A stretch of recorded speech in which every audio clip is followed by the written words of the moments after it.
Hello students, कैसे हैं आप सब। Welcome back to my channel let's learn with Mega. So in this video आज हम कवर करेंगे कुछ इंपॉर्टेंट टर्म्स।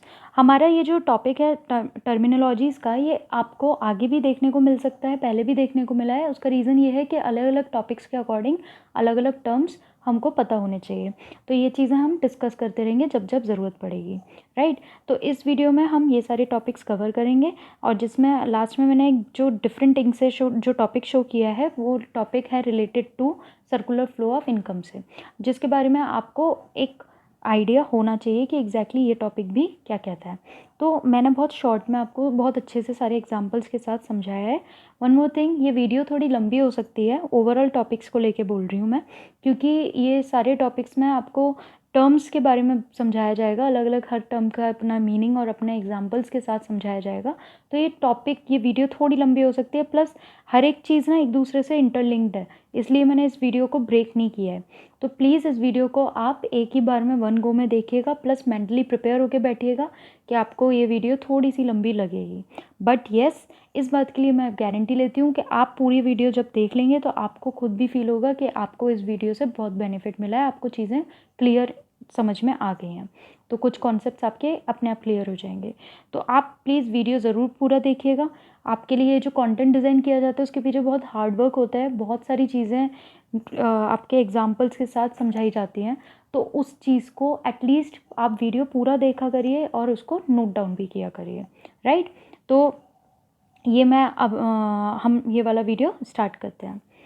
तो पहले बात करेंगे इन्वेंट्री से। इन्वेंट्री क्या होता है, जब भी कोई फर्म है, अगर वो firm from one year to other year next year कोई रॉ मटेरियल या फिर अनस्टॉक फिनिश गुड्स या सेमी फिनिश गुड्स को कैरी फॉरवर्ड करती है, ठीक है, किसी उनके स्टॉक को, तो उसको हम इन्वेंट्री बोलते हैं, राइट। तो from one year to next year जब भी कोई स्टॉक कैरी फॉरवर्ड होता है उसको हम इन्वेंट्री बोलते हैं।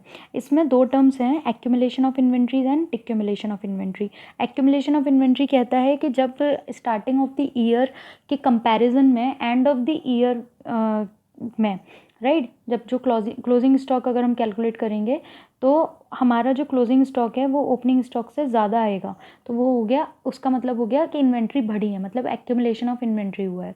एंड वाइस वर्सा केस होता है डिक्यूमुलेशन में, मतलब जब आपके स्टार्टिंग ऑफ द ईयर में जो स्टॉक है आपके पास, और वो जब आप कैलकुलेट करते हैं, मतलब वो स्टॉक आपने नोट डाउन कर लिया plus closing stock note down किया, तो क्लोजिंग स्टॉक कम है, तो वो डिक्यूमुलेशन ऑफ इन्वेंट्री को डिनोट करता है।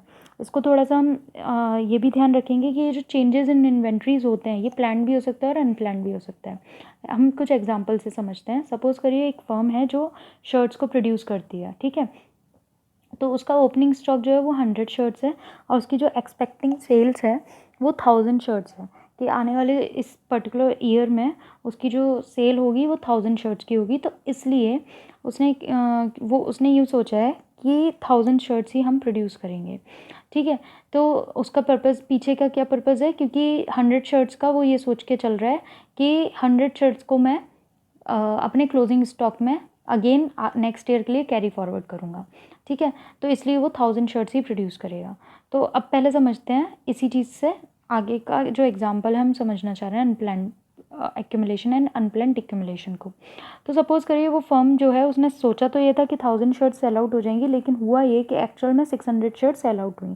तो इसका मतलब क्या हुआ कि 400 शर्ट्स जो कि उसने प्लानिंग नहीं की थी, उसने 100 शर्ट्स की तो प्लानिंग की हुई थी कि क्लोजिंग स्टॉक में वो देखेगा, लेकिन उसको एक्चुअल में देखी 400 शर्ट्स एक्स्ट्रा देखने को मिली उसकी प्लानिंग के अकॉर्डिंग।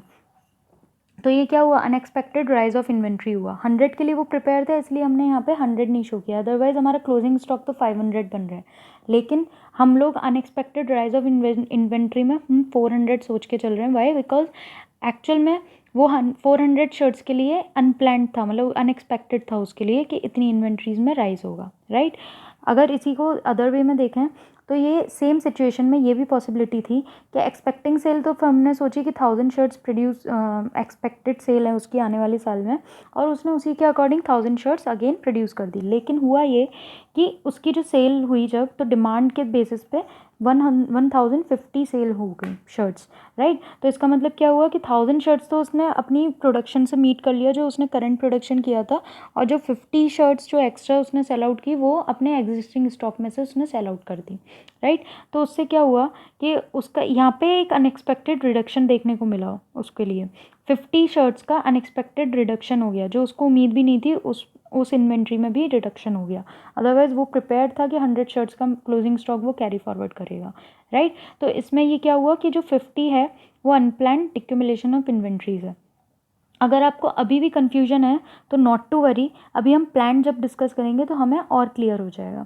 सपोज करिए कि सेम सिचुएशन है कि ओपनिंग स्टॉक 100 है और आपकी फर्म जो है वो शर्ट प्रोड्यूस करती है, तो अब फर्म ने ये सोचा हुआ है कि वो अपनी इन्वेंट्री का जो स्टॉक है ना वो बढ़ाएगी इस साल। मतलब ओपनिंग स्टॉक अगर 100 शर्ट्स का था तो उसने सोचा है कि क्लोजिंग स्टॉक में 200 शर्ट्स होनी चाहिए, ये उसने सोचा है, और उसके अकॉर्डिंग एक्सपेक्टिंग सेल है 1000। तो अब ध्यान रखिए, पहले हमने पढ़ा था अनप्लान्ड, अब हम पढ़ रहे हैं प्लान्ड। मतलब इसमें सबसे मेजर डिफरेंस तो यही आ जाता है, ये जो प्लान्ड एक्यूमुलेशन या प्लान्ड डिक्यूमुलेशन है वो ये बता देता है कि जो फर्म की एक्सपेक्टेशन है और जो एक्चुअल में हो रहा है वो दोनों एक दूसरे से मीट कर रही हैं, राइट, इक्वल हो रही हैं।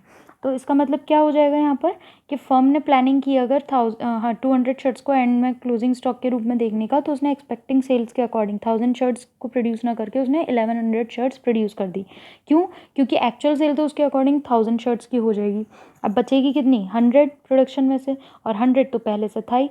तो इसका मतलब क्या हो गया कि 200 शर्ट्स जो हैं वो प्लान्ड एक्यूमुलेशन ऑफ इन्वेंट्रीज हो गई, राइज इन स्टॉक हो गया, राइट, 100 शर्ट्स का। तो ये तो था प्लान्ड एक्यूमुलेशन। और अगर अनप्लान की बात, सॉरी, प्लान्ड डिक्यूमुलेशन की बात करें तो यहाँ पर डिक्यूमुलेशन का मतलब अब ये हो गया कि अब इन्वेंट्रीज में कमी आ जाएगी, मतलब डिक्रीज हो जाएगी। उसने प्लानिंग तो की, बट प्लानिंग अब उसने ये की कि अब मैं ओपनिंग स्टॉक मेरा 100 है, तो मैं इन्वेंट्रीज क्लोजिंग स्टॉक होते होते मेरी क्लोजिंग स्टॉक 25 होनी चाहिए, मतलब कम होनी चाहिए। तो डिक्यूमुलेशन होगा यहाँ पे। बट अगेन क्योंकि ये प्लान्ड है तो यहाँ पे एक्सपेक्टिंग सेल और एक्चुअल सेल दोनों मीट करेंगी। 1000 शर्ट्स उसने एक्सपेक्ट किया था और 1000 ही सेल आउट हुई, लेकिन उसने प्रोडक्शन अकॉर्डिंगली किया। प्रोडक्शन उसने कितना किया यहाँ पे? 925 शर्ट्स का, और जो 75 शर्ट्स कम पड़ रही थी 1000 में, उसने वो पहले वाले 100 में से उसने वहाँ से ले ली। तो इससे क्या हुआ कि उसकी जो सेल्स की रिक्वायरमेंट भी मीट हो गई, और जो रिडक्शन जो वो चाहता था कि स्टॉक में हमारा 100 से 25 का रिडक्शन हो जाए, तो वो प्लान डिक्यूमुलेशन के केस में ये एग्जांपल हमें देखने को मिल गया, राइट। तो ये एग्जांपल एक बार अच्छे से समझना और नोट डाउन कर लेना, आपको 100% ये चीज़ क्लियर हो जाएगी, ठीक है। तो अब बात करते हैं, नेक्स्ट टॉपिक है हमारा इन्वेस्टमेंट। इन्वेस्टमेंट जो है, इन्वेस्टमेंट को हम कैपिटल फॉर्मेशन भी बोलते हैं और चेंज इन कैपिटल स्टॉक भी बोलते हैं। पहले बात करते हैं इन्वेंट्रीज़ की, मतलब फर्स्ट पॉइंट की। फर्स्ट पॉइंट कह रहा है कि इन्वेंट्रीज़ जो है वो कैपिटल की तरह ट्रीट किया जाता है। इन्वेंट्री तो हम ऑलरेडी डिस्कस कर चुके हैं, जो इससे पहले वाला स्लाइड था वो इन्वेंट्री के बारे में ही था। अब इन्वेंट्री जो है वो कैपिटल की तरह ही ट्रीट होता है, ठीक है। तो अब क्या इन्वेस्टमेंट की डेफिनेशन ये है कि addition to the capital stock over a period of time. जो भी एडिशन हो रहा है कैपिटल स्टॉक में over a period of time, ठीक है, तो वो उसको हम इन्वेस्टमेंट बोलते हैं। तो इसका मतलब हम क्या अदर वे में अगर हम बोले फर्स्ट पॉइंट को देखते हुए, तो हम ये भी बोल सकते हैं ना कि जो भी चेंजेस हुए इन्वेंट्री में, फर्म की इन्वेंट्री में, उसको भी हम इन्वेस्टमेंट की तरह ट्रीट करेंगे, है ना। तो ये हो गया इन्वेस्टमेंट की डेफिनेशन। अब एक और चीज़ जो मैंने पहले भी बता चुकी हूँ कि कैपिटल फॉर्मेशन भी बोलते हैं इन्वेस्टमेंट को। और क्यों बोलते हैं? क्योंकि यहाँ पर कैपिटल फॉर्म हो रही है, कैपिटल फॉर्मेशन हो रहा है, इसलिए change in stock of capital को हम कैपिटल फॉर्मेशन भी बोलते हैं या फिर इन्वेस्टमेंट बोलते हैं, जिसको अगर इक्वेशन वे में हम डिनोट करना चाहें तो हम लिख सकते हैं I, that is investment, is equal to change in के मतलब कैपिटल स्टॉक, राइट। अब इसको इक्वेशन वे में देखिए, न्यूमेरिकल टर्म्स में देखिए कि सपोज करिए capital stock beginning of the accounting year में 2 करोड़ था और एंड होते होते कैपिटल स्टॉक है 4 करोड़ का। तो इन्वेस्टमेंट कितना हो गया? आप अगर इन्वेस्टमेंट आपको कैलकुलेट करने को बोल दिया जाए तो कितना हो जाएगा? चेंज इन कैपिटल स्टॉक, ये तो डेफिनेशन भी है, हमें पता ही है। तो वो क्या हो गई? 4 crore minus 2 crore, that is 2 crore, as simple as that, right. जो इन्वेस्टमेंट का हमारा हम वैल्यू अगर निकालनी पड़े हमें तो हम इजीली निकाल सकते हैं कि 2 करोड़ हो जाएगी, राइट। तो ये था आपका इन्वेस्टमेंट, या फिर जिसको हम कैपिटल फॉर्मेशन या चेंज इन कैपिटल स्टॉक बोलते हैं। अब बात करते हैं इन्वेस्टमेंट की कुछ मेजर कैटेगरीज की। इन्वेस्टमेंट बेसिकली 3 कैटेगरीज में देखा जाता है। One is fix business investment, then inventory investment and residential investment. Residential investment तो बेसिकली एडिशन होता है हाउसिंग फैसिलिटीज़ में, ठीक है। तो अब इसके अलावा जो प्रोडक्शन यूनिट से रिलेटेबल होता है वो होता है fix business investment and inventory investment. Fix business investment related होता है फिक्स्ड एसेट्स से, मतलब अगर आपकी मशीनरी, आपके फिक्स्ड एसेट्स में कुछ भी एडिशन हो रहा है, मशीनरी, फैक्ट्री, बिल्डिंग्स, इन सब में, तो वो हो गया आपका फिक्स बिजनेस इन्वेस्टमेंट। एंड इसी तरह अगर आपके इन्वेंट्री स्टॉक में कुछ चेंजेस हो रहे हैं, कुछ एडिशन हो रहा है, तो वो इन्वेंट्री इन्वेस्टमेंट हुआ। और ये रिलेटेड होता है हमेशा रॉ मटेरियल को ध्यान में रखते हुए इसको देखा जाता है, या फिर फिनिश गुड्स को ध्यान में रखते हुए देखा जाता है, ठीक है। तो ये थे आपके 3 मेजर कैटेगरीज ऑफ इन्वेस्टमेंट। अब बात करते हैं डेप्रिसिएशन की। एज मैं पहले भी बता चुकी हूँ, हम इस पर्टिकुलर वीडियो में नए अलग अलग टर्म्स समझ रहे हैं, लेकिन हर टर्म का कहीं ना कहीं एक दूसरे से कुछ ना कुछ लिंक है, तो ध्यान से एक चीज़ को दूसरे से रिलेट करते हुए भी चलना। अब यहाँ पे पहले हम बात कर लेते हैं डेप्रिसिएशन की। डेप्रिसिएशन का मतलब होता है loss in the value of fixed assets. किसी भी फिक्स्ड एसेट्स में जो वैल्यू में लॉस होता है, जो उसकी वैल्यू में गिरावट आती है, दैट इज़ डेप्रिसिएशन। पर ये क्यों होता है, इसके कुछ रीजंस होते हैं। One is normal wear and tear या फिर रूटीन रिपेयर्स एंड मेंटेनेंस। मतलब अगर कोई भी पर्टिकुलर फिक्स्ड एसेट्स है और उसमें सामान्य तौर पर अगर देखा जाए नॉर्मल वे में कुछ ना कुछ टूट फूट होती रहती है। टूट फूट एज एन ऐसा नहीं है कि अब हर दिन हो रही है, बट इट्स लाइक कि छोटे मोटे नट बोल्ट्स का लूज़ हो जाना, या फिर ऑयलिंग की ज़रूरत पड़ना, कुछ ना कुछ मेंटेनेंस की थोड़ी बहुत रिक्वायरमेंट होती ही है। तो ये जो पर्टिकुलर रिक्वायरमेंट को फुलफ़िल करने के लिए, मतलब जो रिक्वायरमेंट क्यों होती है, मतलब लॉस क्या होता है, वैल्यू में लॉस होता है, राइट। तो वो जो पर्टिकुलर लॉस होता है फिक्स्ड एसेट्स का, वो होता है हमारा नॉर्मल वेयर एंड टेयर या रूटीन रिपेयर्स की वजह से। देन सेकंड रीज़न क्या हो गया कि सपोज़ करिए कोई मशीन है, अब वो मशीन, अब सपोज़ करिए आपने 1 ईयर तक आपने अभी परचेज़ की थी और 1 ईयर तक आपने उसको बहुत ज़्यादा यूज़ नहीं किया, किसी वजह से आप यूज़ नहीं कर पाए, और आप फाइनली 1 ईयर के बाद सोच रहे हैं कि ये प्रोडक्शन यूनिट जो है बंद करके दूसरा काम या कुछ भी हम स्टार्ट करते हैं। बट आपकी मशीन की हालत ओवरऑल सही है, आपने बस उसको 2 to 4 टाइम्स यूज़ किया है, बट उससे ज़्यादा नहीं किया, बट ओवरऑल आपकी मशीन भी एकदम सही है। बट आप खुद बताइए 1 ईयर के बाद अगर आप इसको सेल आउट करेंगे, तो आप एग्जैक्टली सेम अमाउंट में सेल आउट करते हैं या फिर लोग परचेज़ करते हैं? नहीं, इसमें टाइम के साथ साथ उसकी वैल्यू में कमी आ जाती है। तो ये भी क्या हुआ, सेकंड रीज़न हो गया, पैसेज ऑफ टाइम के साथ साथ डेप्रिसिएशन इसलिए भी हो जाता है। और थर्ड रीज़न क्या है डेप्रिसिएशन होने का, किसी भी चीज़ का में लॉस क्यों हो जाता है, मतलब उसकी वैल्यू में 2 रीज़न्स की वजह से। पहली बात तो इसकी कैटेगरी को हम एक्सपेक्टेड चेंजेस या एक्सपेक्टेड ऑब्लिसेंस बोलते हैं। एंड इसका रीज़न क्या होता है, change in technology and change in demand. Suppose करिए, इसको एग्जांपल से समझते हैं कि कोई पर्टिकुलर कोई भी चीज़ है या मशीनरी है, ठीक है। अब आपने 1 साल तक कोई आपका प्रोडक्शन यूनिट में आप काम कर रहे हैं, अब आपको लग रहा है कि नाउ आप प्रोडक्शन यूनिट को, उसकी कैपेसिटी को और बढ़ा सकते हो, उसमें और भी कैपिटल स्टॉक को आप इंक्लूड कर सकते हो, ठीक है। तो आप सोच रहे हो कि 2 मशीन्स और ले आते हैं, ठीक है, जिससे कि प्रोडक्शन कैपेसिटी बढ़ जाए। अब प्रोडक्शन कैपेसिटी बढ़ाने के लिए आपने 2 मशीन्स को परचेज़ करने का सोचा, लेकिन आप एक बार मार्केट में ये तो चेक करेंगे ना कि क्या चल रहा है, कौन सी मशीन, या फिर प्राइस भी चेक करेंगे, तो आपको ये पता चल जाएगा अगर कोई टेक्नोलॉजी में चेंजेस आए हैं तो।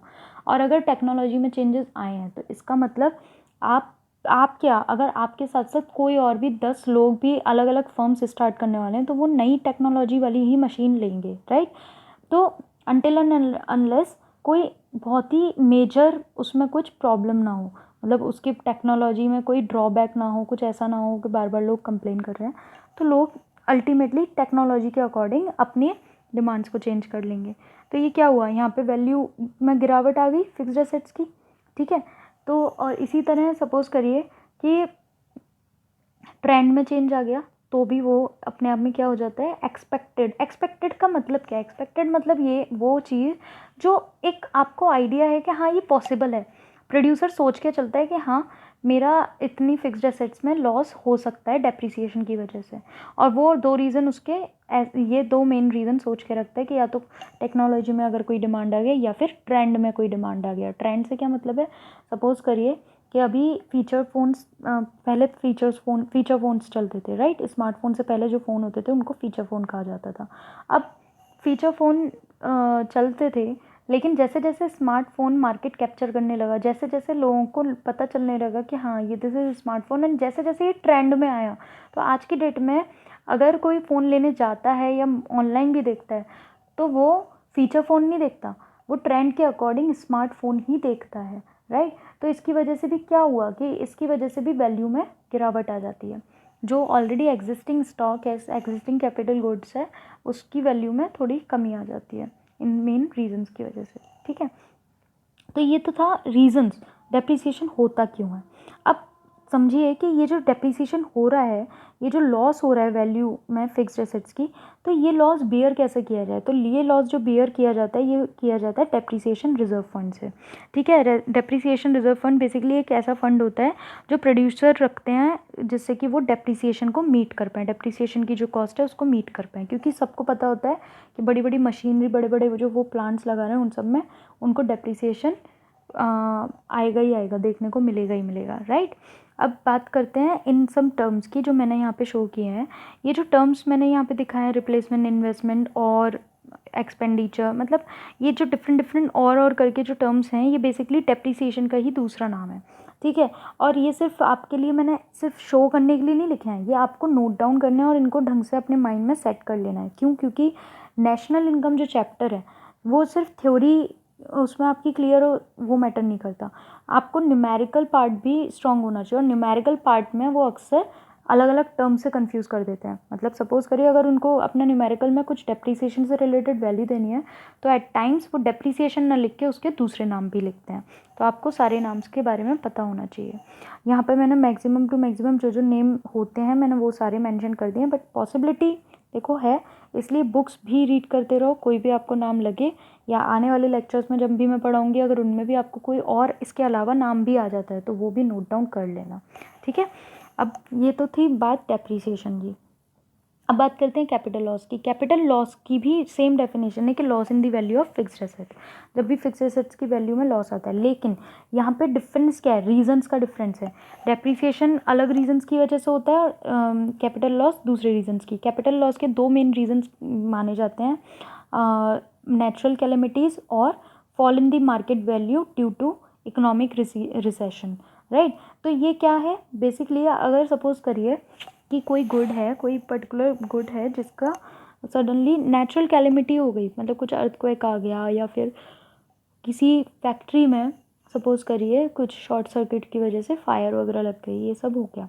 तो ये क्या है, ये अनएक्सपेक्टेड लॉस है किसी भी प्रोड्यूसर का, ये अनएक्सपेक्टेड लॉस है, राइट। वो उसने पहले से उसके बारे में सोचा नहीं था सच कि हाँ कि नेक्स्ट मंथ मेरा ये लॉस हो सकता है, कि हाँ आग लग सकती है, कोई नहीं सोचता इस तरह से, राइट। तो वो उसने क्या सोचा, उसने ये जो लॉस है, तो ये इस लॉस को हम बोलते हैं कैपिटल लॉस, कि रिसेशन की वजह से बहुत ही ज़्यादा मार्केट वैल्यू में एकदम ही मंदी आ गई, एकदम ही फॉल हो गया, या फिर नेचुरल कैलेमिटीज़ हो गई। तो ये जो लॉस है ये हमेशा लॉस किससे मैनेज किया जाता है, इंश्योरेंस से। फिक्स्ड एसेट्स के अगर इंश्योरेंस हो रखे हैं तो आपका लॉस रिकवर भी किया जा सकता है।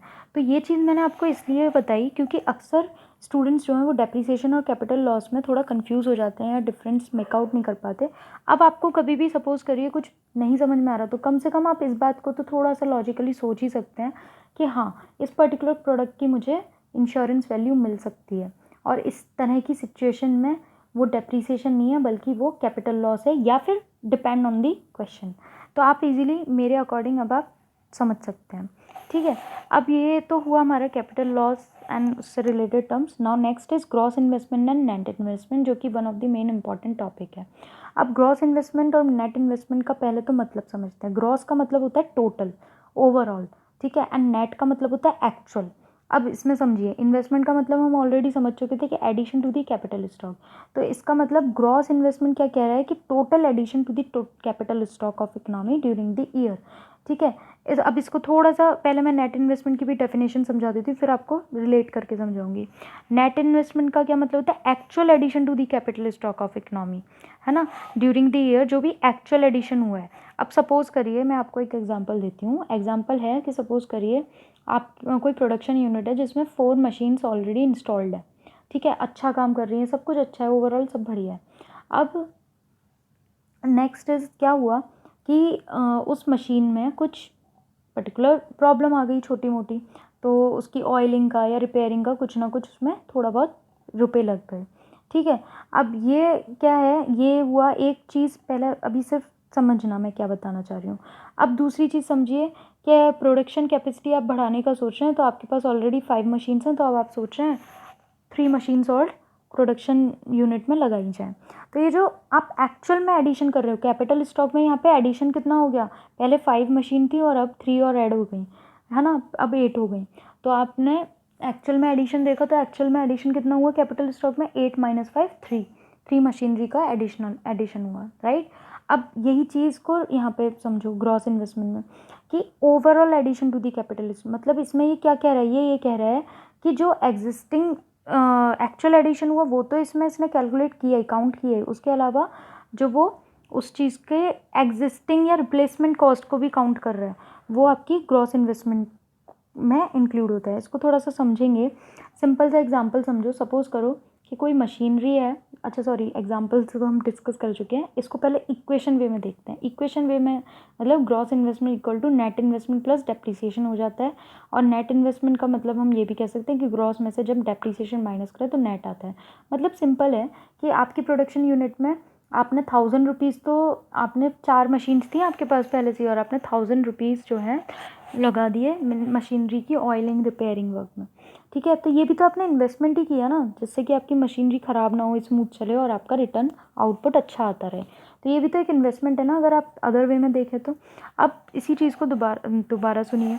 अब सपोज़ करिए 5 मशीन्स हैं और अब आप सोच रहे हैं 3 मशीन्स और इंट्रोड्यूस कर ली जाएँ, तो 8 मशीन हो जाएंगी, प्रोडक्शन कैपेसिटी बढ़ जाएगी। तो यहाँ पे आपने क्या किया, आपने 1000 के जो पहले खर्चा किया वो तो किया ही किया, उसके अलावा आपने 2 मशीन्स या 3 मशीन्स ऐड और कर दी अपनी प्रोडक्शन यूनिट में। तो यहीं पे बस इसी से डिफरेंस समझ जाओगे। जो आपने कैपिटल स्टॉक में जो इंक्रीमेंट हुआ वो तो मशीन के ऐड होने से हुआ, addition to the capital stock, तो वो हो गया नेट इन्वेस्टमेंट। और अगर हम बात करें कि ओवरऑल इन्वेस्टमेंट कितना हुआ, तो आपने क्या किया, सपोज़ करो 2 मशीन खरीदी, 2 लाख की आई, तो एक तो ये इन्वेस्टमेंट हो गया आपका। दूसरा इन्वेस्टमेंट ये हो गया कि जो पहले की एग्जिस्टिंग मशीन थी उसमें 1000 रुपीज़ लग गए आपके, ठीक है, कि वो स्मूथली वर्क करें। तो ये आपका कौन सा इन्वेस्टमेंट हो गया, ये आपका ग्रॉस इन्वेस्टमेंट में, मतलब डेप्रीसिएशन वाली पार्ट में कैलकुलेट होता है। ठीक है, तो ये चीज़ थी gross investment and net investment. अब जल्दी से ये वाला टॉपिक और कवर अप कर लेते हैं। तो आई नो वीडियो थोड़ा लंबा हो रहा है, लेकिन प्लीज़ आप वीडियो को पूरा ज़रूर देखिएगा। अब जल्दी से समझते हैं। ये जो है यहाँ पे हम सिंपल इकोनॉमी के सर्कुलर फ्लो देख पा रहे हैं, जिसमें firm and house hold 2 sectors हैं, और फर्म जो है वो हाउस होल्ड को फैक्टर पेमेंट्स दे रही है फैक्टर सर्विसेज के रिटर्न में, जो मैंने यहाँ पे शो नहीं किया बट आपको पता होना चाहिए। फैक्टर सर्विसेज के रिटर्न में फैक्टर पेमेंट्स मिला है हाउस होल्ड को, और हाउस होल्ड ने फिर ओवरऑल सारी स्पेंडिंग कर दी, मतलब जितना उसको मिला हाउस होल्ड सेक्टर को, उसने पूरा का पूरा फर्म में वापस से लगा दिया नई नई परचेज़ करने के लिए, मैनी रीजंस। तो अल्टीमेटली यहाँ पे क्या हुआ कि यहाँ पे हमें देखने को मिला कि टू सिंपल इकोनॉमी में सर्कुलर फ्लो जो होता है वो इस तरह से होता है कि फर्म से हाउस होल्ड पे जो पेमेंट जा रहा है वही हाउस होल्ड से फर्म के पास सेम अमाउंट वापस से चला जाता है। तो 10 लाख का अगर फैक्टर पेमेंट हो रहा है हाउस होल्ड के पास, तो 10 लाख का ही फर्म से वो डिमांड भी कर रही है, स्पेंडिंग भी कर रही है फर्म के ऊपर। ये तो था सिंपल सर्कुलर फ्लो। अब बात करते हैं लीकेज और इंजेक्शन, जो हमें टॉपिक डिस्कस करना है। लीकेज बेसिकली बात करता है विड्रॉल ऑफ मनी का। सर्कुलर फ्लो में से अगर मनी का विड्रॉल होता है तो वो लीकेज रिप्रेजेंट करेगा। ठीक है, तो यहाँ पे समझिए, सपोज़ करिए 10 लाख का मनी फ्लो हो रहा था, बट अब 2 लाख का विड्रॉल हो गया। कैसे हो सकता है, पॉसिबल कैसे है, पॉसिबल ऐसे है कि सपोज़ करिए टैक्सेस, लोगों को ज़्यादा टैक्सेस बढ़ गए, तो लोगों ने अपना सेविंग करके या फिर जो पहले वो ओवरऑल फर्म में दे रहे थे अब वो टैक्स के रूप में गवर्नमेंट को दे रहे हैं, थोड़ा बहुत उसमें से हटा के, और इम्पोर्ट कर लिया। कुछ भी नहीं मिला तो इम्पोर्ट कर लिया कुछ, कोई पर्टिकुलर प्रोडक्ट। ठीक है, तो उससे क्या मतलब हुआ कि कोई पर्टिकुलर प्रोडक्ट अगर कोई हाउस होल्ड सेक्टर में से कोई इंपोर्ट करता है, इंपोर्ट से मतलब वो डिमांड कर रहा है बाहर की इकोनॉमी में, तो डिमांड करते करते जो इंपोर्ट किया, तो अल्टीमेटली क्या हुआ, इसकी वजह से डिमांड में के लेवल में भी डिक्रीमेंट देखने को मिला, और इसकी वजह से फ्लो ऑफ इनकम में भी रिडक्शन हो गया। मतलब पहले 10 लाख मनी फ्लो हो रहा था, तो अब 8 लाख हो गया, क्योंकि 2 लाख तो लीकेज के तौर पे बाहर चले गए। इसी तरह अब हम बात करें इंजेक्शन की, इंजेक्शन भी अपने टर्म के अकॉर्डिंग, अपने वर्ड के अकॉर्डिंग सूट करता है। इन्वेस्टमेंट का मतलब होता है कि सपोज करो 8 लाख वाला मनी फ्लो चल रहा है इकोनॉमी में, और अब 2 लाख का इन्वेस्टमेंट हो गया, मतलब इंट्रोडक्शन हो गया सर्कुलर फ्लो में। 8 लाख का चल रहा था, लेकिन अब इंजेक्शन किस वजह से हो सकता है वो भी समझ लो। या तो गवर्नमेंट ने कुछ खर्चा कर दिया, ठीक है, अपना गवर्नमेंट के अकॉर्डिंग उसने डेवलपमेंट में या किसी भी चीज़ में कुछ भी, अल्टीमेटली उसने इंट्रोडक्शन कर दिया मनी का, सर्कुलर फ्लो, ठीक है, मैं जो भी है। तो नेक्स्ट इज या फिर इन्वेस्टमेंट कर दिया फर्म ने, कि वो पहले 10,000 अपनी फर्म में लगाता था, अब वो सोच रहा है 20,000 लगा देता हूँ, तो मतलब कुछ ना कुछ रिटर्न अच्छा मिलेगा वो ये सोचते हुए। तो इसकी वजह से क्या हुआ, या स्पेंडिंग कर ली, या इन्वेस्टमेंट कर लिया, या एक्सपोर्ट कर लिया। अब सपोज करो हो सकता है बाहर की कंट्री से ही कोई डिमांड आ जाए, तो डिमांड आई अगर, तो वो बंदे ने क्या किया कि बाहर की कंट्री को बेच दिया, तो बेचा तो उसको कुछ रिटर्न मिलेगा ना, पैसा मिलेगा। तो इससे क्या हुआ, इसका मतलब ये हुआ कि मनी का इंट्रोडक्शन हो गया सर्कुलर फ्लो में, और लेवल ऑफ डिमांड भी बढ़ गई, है ना, और फ्लो ऑफ इनकम भी बढ़ गया। फ्लो ऑफ इनकम से मतलब ये है कि 8 लाख जो था वो 8 लाख वापस से 10 लाख हो गया, क्योंकि 2 लाख का ही इंजेक्शन हुआ। एक क्वेश्चन और मैं बता देती हूँ यहाँ पे, इसी से रिलेटेड ये है कि अगर कभी, वैसे तो मुझे नहीं लगता इंजेक्शन और लीकेज से रिलेटेड कुछ आना चाहिए, लेकिन फिर भी इन केस आता है, और एक क्वेश्चन और बच रहा है, वो क्वेश्चन ये है कि इकोनॉमी, लीकेज और इंजेक्शन अगर हो रहा है तो इकोनॉमी इक्विलिब्रियम पे कैसे आएगी। तो उसका आंसर ये है कि इकोनॉमी जो है इक्विलिब्रियम पे तब आ सकती है जब लीकेज एंड इंजेक्शन दोनों इक्वलेंट हो, दोनों बराबर हों, ठीक है। तो ये था आज का लेक्चर, जो कि मेरे को पूरा यकीन है कि अगर आपने पूरा वीडियो देखा होगा तो आपको डेफिनेटली समझ में आया होगा, कोई प्रॉब्लम नहीं आई होगी। बाकी आई वुड से कि अगर कोई प्रॉब्लम आती है तो आप कमेंट भी कर सकते हैं, ठीक है। और अपना अच्छे से ध्यान रखिए, अच्छे से पढ़िए, और वीडियो अगर पसंद आया तो do hit like share and subscribe, plus bell icon को भी टैप करिए, जिससे कि आपको फर्दर नोटिफिकेशन मिलते रहें, right. So thank you for today.